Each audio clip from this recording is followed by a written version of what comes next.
గోదావరి సరస్వతి కటాక్షాన్ని ఇస్తుంది మీకు. అందుకే ఎక్కడ సరస్వతి కటాక్షం ఉంటుందో అక్కడ గోదావరి ప్రవాహం ఉంటుంది.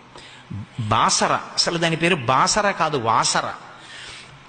వాసర క్షేత్రం, వ్యాసప్రతిష్ఠ, అద్భుతమైనటువంటి సరస్వతీదేవి. అటువంటి సరస్వతీ మూర్తి ఇప్పటికీ పలుకుతుంది అని. నాకు పేర్లవి చెప్పడం ఇష్టం లేదు, కానీ ఏదో ఆయన పడుకున్నటువంటి గదిలో వేరు విధమైనటువంటి ఇబ్బంది కలిగి ఆయన గది విడిచిపెట్టి ఏదో ఆలయంలో పడుకున్నానులే హాల్లోని పడుకున్నాడు. పడుకుంటే రాత్రివేళ ఆయనకి అమ్మవారి గజ్జెల చప్పుడు వినపడి హతాశుడైపోయాడు.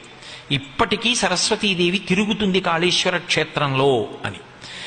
అలాగే వాసర క్షేత్రంలో తిరుగుతుంది. గోదావరి తీరంలో వెలిసినటువంటి ఈ క్షేత్రాలు అంత పరమపావనమైనటువంటి క్షేత్రాలు. ఇప్పటికీ మీరు